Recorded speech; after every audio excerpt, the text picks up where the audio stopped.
Good morning, everyone. Happy 4th of July weekend. This weekend, we're celebrating the freedom that this country has from the oppression and dominance of another country. In that celebration, we're also celebrating our own personal freedom. One of the things that we read when we're reading the Declaration of Independence is, we hold these truths to be self-evident, that all men are created equal, that they are endowed by their Creator with certain rights, that among these are life, liberty, and the pursuit of happiness. Life, liberty, and the pursuit of happiness.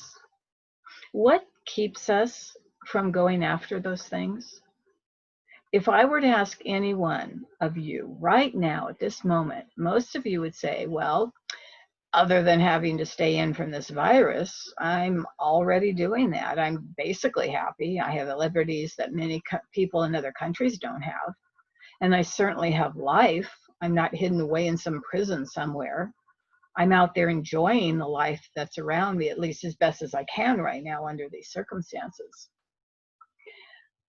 But do you truly have all those things? Are you really free within yourself to have the life you want, the liberties you want, and all the happiness that you desire?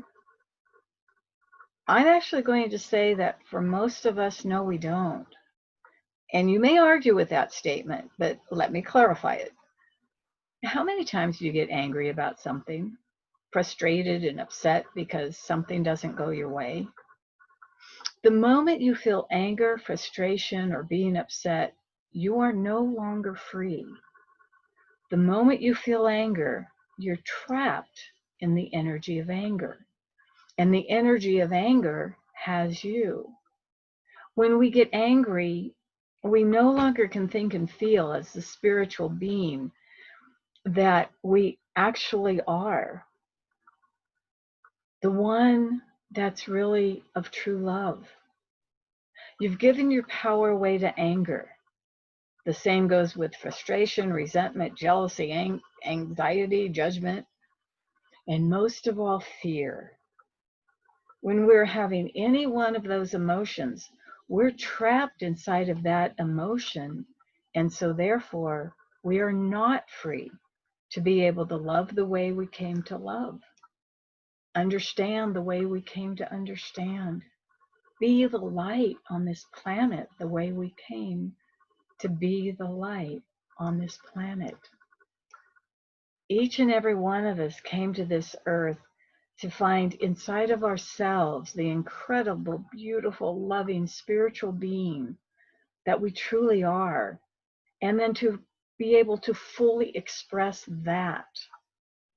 I want to make it very clear that there's absolutely nothing wrong getting upset, angry, anxious, frustrated, whatever. These are all normal and natural human emotions that we came into this earth plane to experience, to feel, and to overcome. But that is the key aspect of our being on this earth plane. We feel emotions, we acknowledge them, we give voice to them, and then we overcome them. We don't stay in them. We don't wallow in them. We let them go. I want to ask you a question. How many of you are still angry with something that happened to you or around you last week? Do you find that you're still angry about something that happened to you last week? Anger has you, and you're not free. You're trapped. So this is not about denying the feelings you have. It's about not letting them take you over. When you can do that, then you're truly free because the emotions don't take you down. Don't run your life. Don't run who you are. So when we say we have the right to life, liberty, and the pursuit of happiness, we're actually talking about two things. Our outside world, where we have the freedom to buy what we want, love who we want. We have the right to the job we want to have, to live in the house we want to have children, don't have children, and so many, many, many other rights that in some countries they just don't have. But we're also talking about inside rights, the ability to be able to think and feel and express ourselves. But are we thinking and feeling and expressing ourselves in the highest and best way possible for us? When we are truly free of the grips that anger and animosity and fear and whatever else place upon us, we can say that we are really free. One of the things that we think about when we're talking about freedom is the ability to think as we desire ourselves to think. But how many of us are truly watching each and every thought that comes into our minds? Or how many of us sit in front of the TV, watch the news, and take what is being presented as absolute truth? And then when we're speaking about it, we're just reiterating what we heard on the TV, read in the paper. We all want to think that we have our own minds, our own thoughts. But it wasn't until I was reading the book, The Untethered Soul, that I realized that most of my thoughts were thoughts that other people had and that I was just accepting as mine. And this brings us to the next type of freedom that I want to talk about. I want to talk about our belief systems. Most belief systems come from what we've been taught from an early age, heard out in the world, read, heard somebody say. But one of the biggest misconceptions that we have is that what we take in from others is actually ours. I know in growing up, I read a lot of the Cinderella, Snow White, all those other type of books. And I think that one of the biggest misconceptions that most little girls grow up with is that they're going to grow up in need of Prince Charming, who will never have anything negative to say to them, will do everything they want him to do, and they will never have to work a day in their life. They're going to live happily ever after with no challenges, no upsets in their life at all. Welcome to the real world. So we can laugh at this kind of a belief, especially for those of us who has come through 2 and 3 generations in our life, where we're seeing ourselves, our kids, our grandkids, and for some, even great grandkids going through their challenges, their growth opportunities, and coming out stronger people. Every one of us has come through some kind of a challenge, and maybe more than one, where we have the thought, I can't do that, or who am I to think I could do that, or I'll never be able to have that in my life. These are all belief systems. You know, belief systems keep running our lives and keeping us from having the life, the liberty, and the pursuit of happiness that we've been told is our right. So what are the belief systems that you're telling yourself right now about life? The people around you, what situation you may be going through, and most importantly, yourself. I'm going to start out with some basic ones. And one of the most basic is for those of us who are a little overweight. If you've been wanting to release some of the weight, what are some of the internal dialogues that you're having with yourself? I'm too old. I don't exercise enough. If I do lose weight, then what? What's going to happen?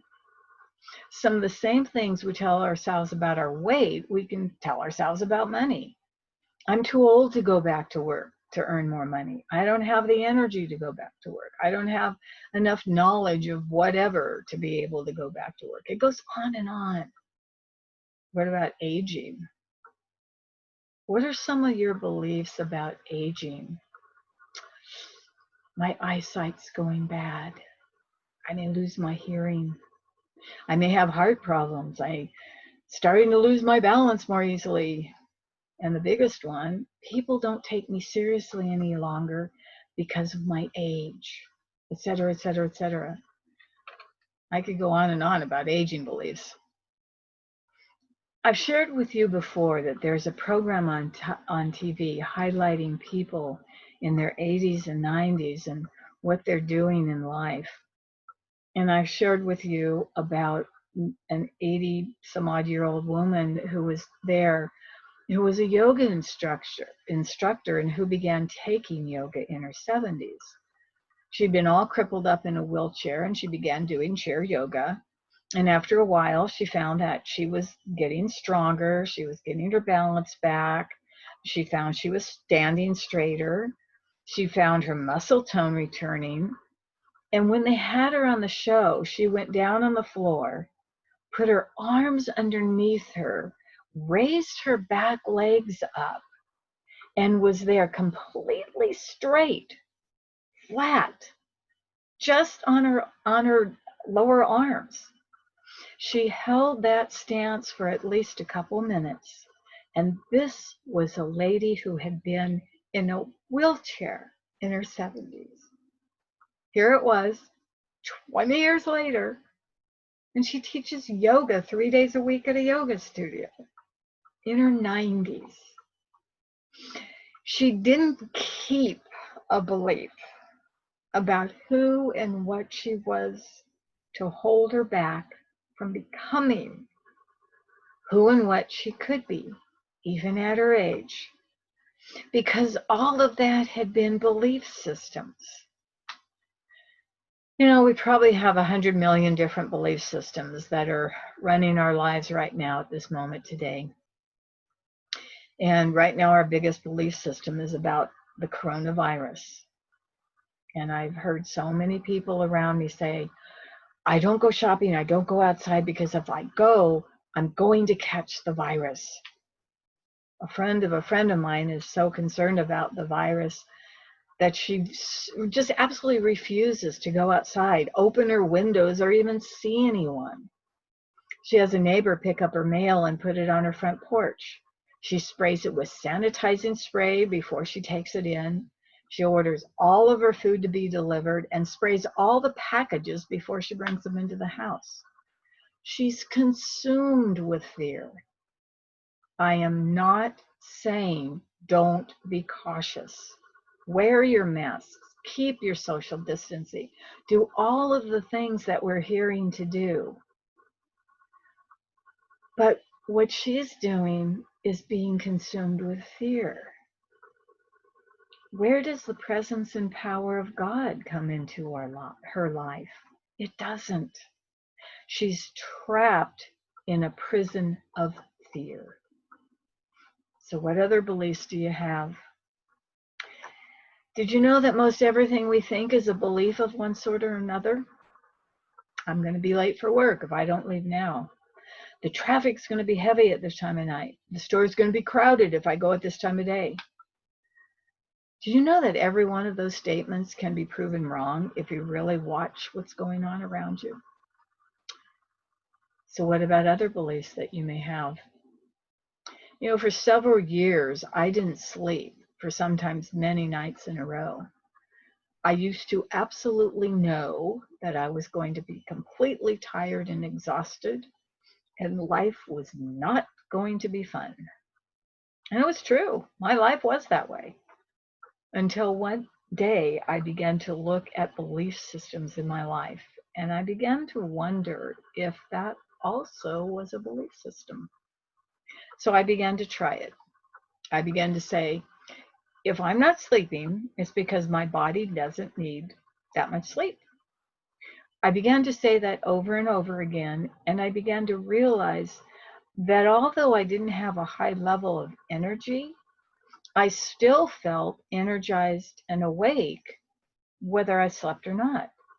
Then I began to experiment with the statement, my body has completed its sleepless cycle and it now sleeps very well at night.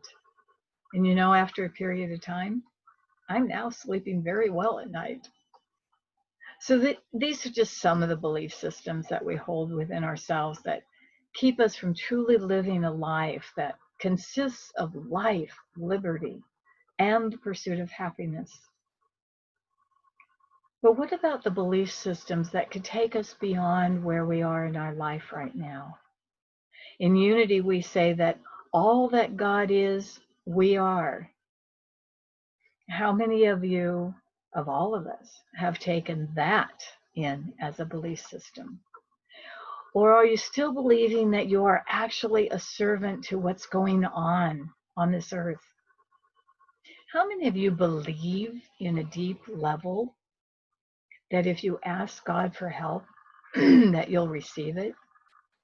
How many of you believe that you are a Christed being, and as Jesus says, all that the Father is, I am? Charles Fillmore has a book about the 12 powers that we have at our disposal at any time that we want them. Myrtle Fillmore cured herself of tuberculosis by claiming, I am a child of God. I do not inherit sickness. Charles Fillmore was able to regrow and revitalize a withered leg that had been damaged when he was 12 years of age. Hundreds and hundreds and hundreds of people have been healed by the power and the presence of God within them. And yet, we choose to hold on to the belief that we are mere mortals, and whatever disease is out there, it's going to get us. Or whatever affliction we have, because the doctors tell us there's no cure, we believe them, rather than believing in the presence and the power of God, source in our lives. I listen a lot to Joe Dispenza videos, CDs, and how he was taking everyday ordinary people to his advanced workshops, tuning them into the energy of love and gratitude, which are the highest energies on this earth, and they are healing through connection with that presence and power within them. That is what's doing the healing for them. You know, we can do visualizations of seeing something gone. We can deny something and affirm the presence and power of something better. We can do a lot of things, but the number one key factor in all healings is when we turn our whole attention to the presence and power of God within us, as us, healing us, prospering us, straightening out our affairs. And when we can do that, then we are truly free of all the restrictions that we have on this planet Earth. We become masters and we grow out of this connection we have to this earth plane that says we are mere mortals, and all the belief systems of this planet that have caught us in that web. I remember reading a story about the son of a woman guru in India. Now, I've shared this story with you before, but I wanted to share it again now, especially at these times. He had been an alcoholic, a drug addict, and had gone to live at his mother's ashram to try to get clean and sober. He wanted to find the peace that she had had all of her life. In time, and probably years, he was able to tap into Source the way that she did. He was able to tap into it so much so that he came to the point in its evolution that he knew no substance could ever harm him again. He would actually have drug addicts come into the ashram. He would tell them about Source and connection. And to prove his point, he would inject himself with heroin. And within minutes, the heroin would no longer be in his system. Now, how do we know that? Because some scientists had heard about him, and they took him into their lab, hooked him up with all these monitors, and injected him with heroin. They were continuously pulling blood from him and testing it, and he would test positive for having heroin in his system. But within minutes, the heroin in his blood got fainter and fainter until just in minutes, there was no longer any heroin in his system, and he showed no effects of ever having taken the heroin. Now, this is a highly evolved person to be able to do that. But what did he have to do? He had to overcome his belief that heroin would have an effect on him. Now, you have to understand, he had a belief system that is so much deeper than maybe what yours and mine are, because for years, heroin did have an effect on him. But he was able to connect to Source so strongly that he came to know within every cell of his body that the Source within him was greater and stronger than anything on this earth. So I'm asking us to also go beyond this earth and what it says about who and what we are, what we can catch, how we can be. I'm asking us to take time every day to connect with Source and sit in that presence and power of the God force energy within each one of us and around each one of us. And let's dissolve all these belief systems that we can't be any greater, better, healthier, more advanced, more compassionate, more loving, more whatever than we've ever been in our existence. True freedom comes when you know without a doubt that you, sitting here, right now, today, that you are the presence and power of God on this planet. The only way to do that is to spend more time in meditation, in connection with that God source. So let's do that right now. Let's take this into a time of meditation. So just close your eyes, take a deep breath, settle back into wherever you're sitting. Take a beautiful deep breath in and out. I'm going to ask that you think of something that you can feel gratitude about. Love and gratitude are the highest energies on this planet. It doesn't matter how much gratitude you feel, even a little bit will do. Feel that gratitude inside of you. Locate it within your body, and as you do, begin to spread it out into your own personal energy field. That may be a foot or two on either side of you. But just fill this personal energy field with gratitude. Just pay attention to the feeling of gratitude that you have within you and around you. And now take another beautiful deep breath in. And as you let it out, fill this personal energy space with more gratitude, a deeper sense of gratitude, filling your personal energy space.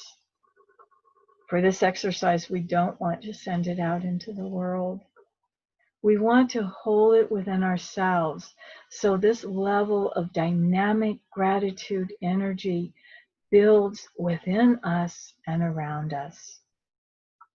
As you gently breathe in and out, continue to fill your personal space with this intense gratitude. As you do that, you'll notice that your body begins to absorb this gratitude. It's a gratitude toward life. It's a gratitude toward living. It's a gratitude toward being. And as you fill your personal energy space with this high level energy of gratitude, everything within you must come into coherence with the energy of gratitude.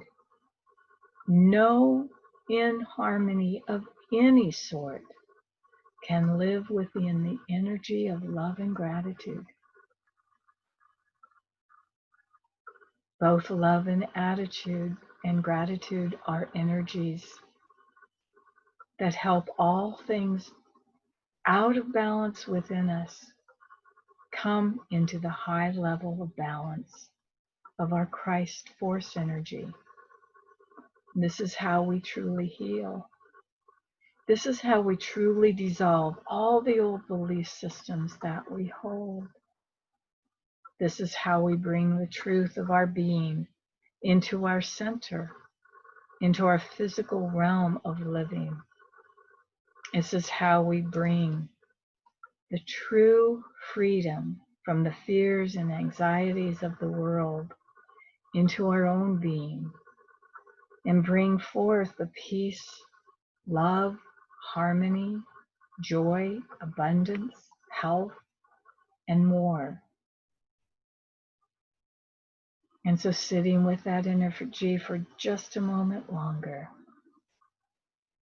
we hold within our hearts deep gratitude for all the blessings of Spirit in our life. And taking a beautiful deep breath in, as we let it out, we just say, thank you, sweet Spirit. Amen and amen. And when you're ready, you can open your eyes and be back here in this time and place, but as a higher level of energy being. And now, at this point in time in our service, we would generally bless our love offerings. So I invite you to think of whatever it is that you would like to gift to the center. And of course, at this time, we could definitely use whatever financial gifts you choose to share with us. But let's hold those over our hearts. Oh, I give in love because all I am is love. Thank you, God. Amen. And for all of you who would like to send a check in to the center to help keep this center alive and vibrant and going through these times, you can send them to Unity, Clear Lake Center, P.O. Box 755, Lower Lake, California, 95457. I want to thank everyone for being a part of this service today. Everyone who chose to listen to this on YouTube. Any of you listening now. And I hope this message has assisted you to find the true freedom within inside of yourself. Many blessings, everyone. We love you, we bless you, we appreciate you, and we behold the Christ in you. Namaste.